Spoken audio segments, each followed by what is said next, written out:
औरतों के नाखून गायब होने की घटनाएं हो रही थी। जैसे ही रात होती, एक चुड़ैल आती और जिस औरत के नाखून लंबे और सुंदर होते उन्हें चुरा लेती। किसी को कुछ समझ नहीं आ रहा था कि ऐसा हो क्यों रहा है। एक बार सब लोग रात में सो रहे होते हैं। चुड़ैल राखी के घर घुस जाती है और उसके नाखूनों को चुरा लेती है। अगली सुबह जब राखी उठती है तो उसके नाखून गायब होते हैं और उनकी जगह खून निकल रहा होता है। अरे नहीं, मेरे नाखून कहाँ गए?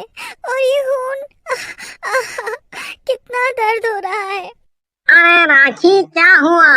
और ये तुम्हारे नाखूनों से खून कैसे निकल रहा है? देखो ना, पता नहीं ये क्या हो गया है। मेरे कितने सुंदर नाखून थे। मैंने कल ही पार्लर से इन्हें सुंदर सजवाया था और ये क्या हुआ मुझे नहीं पता। मैं तो आराम से सो गई थी, तब तो ये ठीक थे। राम को कुछ भी समझ नहीं आता कि राखी के साथ क्या हुआ। राम अपने दोस्त रोहन के घर जाता, उससे इस बारे में बात करता है। उसकी बीवी चमेली बहुत ही सुंदर होती है और उसे सजने संवरने का बहुत शौक होता है। अरे भैया, आप आओ आओ, भाभी को भी ले आते, अकेले अकेले ही आ गए। नहीं, उसकी तबीयत कुछ ठीक नहीं है। क्यों भाई, क्या हुआ भाभी को? राम उसे सारी बात बताता है। हाँ यार, कल भी एक दोस्त मिला, वो भी यही बता रहा था। पता नहीं आखिर क्या हो रहा है। चमेली, तुम भी ध्यान से रहना। अजी, क्या कह रहे हो? मुझे तो अपने बालों, नाखूनों और अपने शरीर की हर एक चीज से बहुत प्यार है। डरो नहीं आप, मुझे कुछ नहीं होगा। फिर रात हो जाती है और डरावनी डरावनी आवाजें आने लगती हैं और एक चुड़ैल उड़ती हुई आती है और सोचने लगती है कि अब किसे अपना शिकार बनाया जाए। तभी उसकी नजर एक औरत पर पड़ती है। वो अपने पति के साथ छत पे सो रही थी। चुड़ैल उसके पास जाकर खड़ी हो जाती है और उसे देखने लगती है। अरे, इसके नाखून तो बिल्कुल छोटे हैं। लगता है सारा घर का काम करने के साथ साथ और भी लोगों के घर का काम भी यही करती होगी। कहीं और जाती हूँ। चुड़ैल पूरी रात यहाँ वहाँ घूमती है, लेकिन उसे उस दिन कोई शिकार नहीं मिलता। फिर वो सोचने लगती है, लगता है नाखून की चोरी की घटनाएं ज्यादा होने के कारण लोग चौकन्ने हो गए हैं और मुझे अब पता भी नहीं चल रहा कि किसके नाखून लंबे और सुंदर हैं। चुड़ैल उस रात मायूस होकर वहाँ से जा रही होती है कि तभी उसे एक ब्यूटी पार्लर दिखता है। अरे वाह, मिल गया आइडिया। अब मैं इस ब्यूटी पार्लर पे ही ध्यान रखूंगी और जो औरत यहाँ से अपने नाखूनों को सही करा के निकलेगी उसी को अपना शिकार बना लूंगी। फिर अगले दिन चुड़ैल ऐसा ही करती है। रीमा ब्यूटी पार्लर से सज संवर कर निकलती है। वो औरत और उसके नाखून बहुत ही सुंदर लग रहे होते हैं।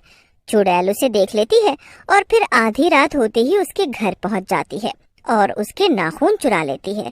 रीमा के हाथों से खून निकलने लगता है और दर्द से उसकी नींद खुल जाती है।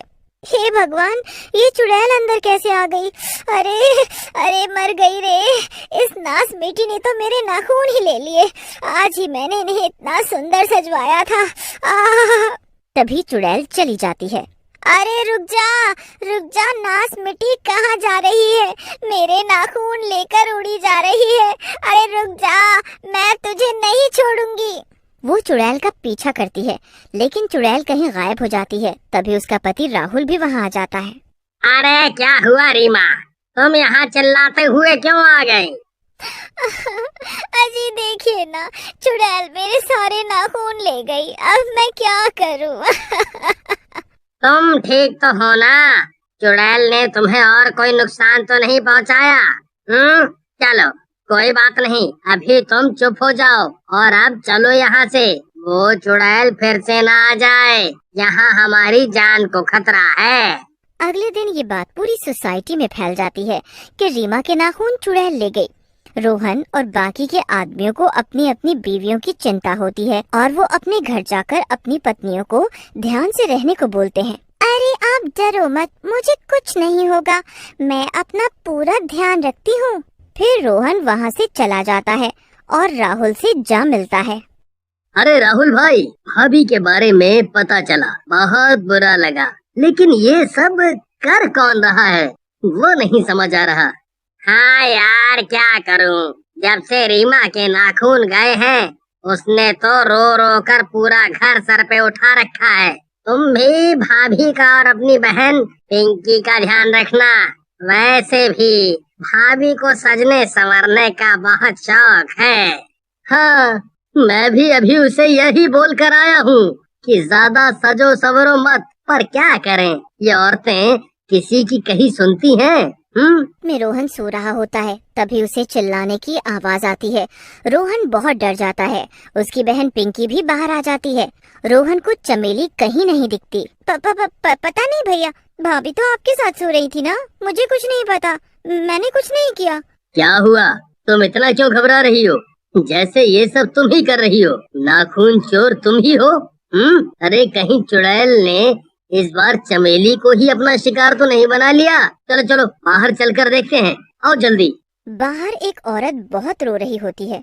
अरे नहीं, मैं तो लुट गई, बर्बाद हो गई, चुड़ैल मेरे नाखून ले गई, हाय रे। अरे भाई क्या हुआ, सब ठीक तो है ना? नहीं रोहन, कुछ भी ठीक नहीं। आज इन भाभी के वो चुड़ैल नाखून ले गई, बहुत बुरा हुआ इनके साथ भी। अरे नहीं नहीं, मुझे चमेली को ढूंढना होगा, पता नहीं वो कहाँ है, मिल ही नहीं रही। कहीं चुड़ैल उसे पूरा ही तो उठा के नहीं ले गई।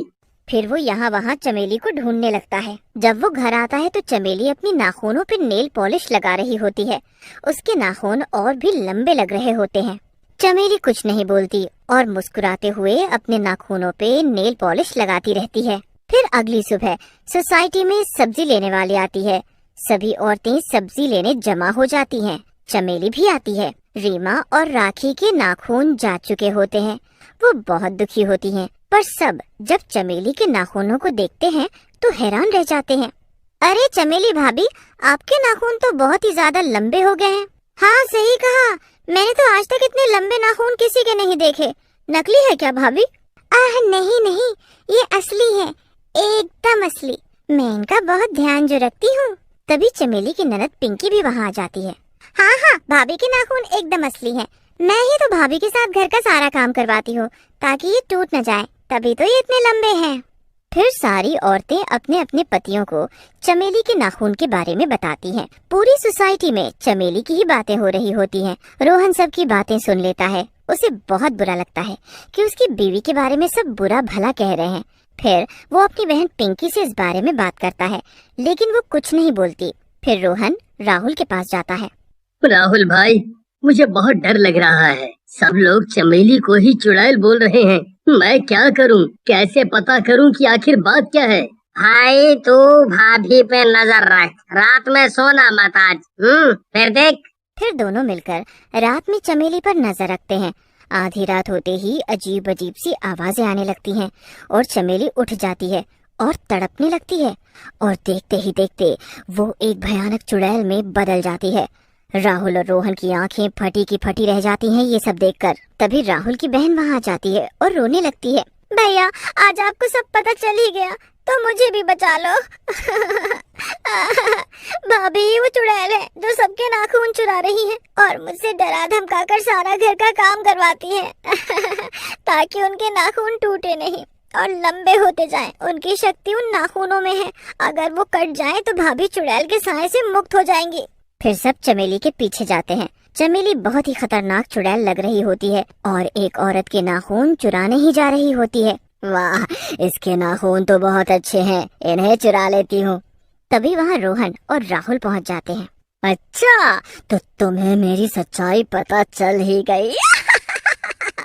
लेकिन तुम कुछ कर नहीं पाओगे। मेरे नाखूनों के साथ मेरी शक्ति बढ़ती जा रही है, इसीलिए मैं इन्हें बढ़ा रही हूँ। बस आज ये आखिरी शिकार है, उसके बाद तुम्हारी चमेली का शरीर मेरा हो जाएगा और मैं सबसे शक्तिशाली चुड़ैल बन जाऊंगी। तभी पिंकी और औरतों को ले आती है।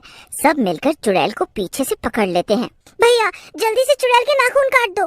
अरे नहीं नहीं, ऐसा मत करना, मेरी सारी मेहनत बर्बाद हो जाएगी। नहीं, ऐसा मत करना।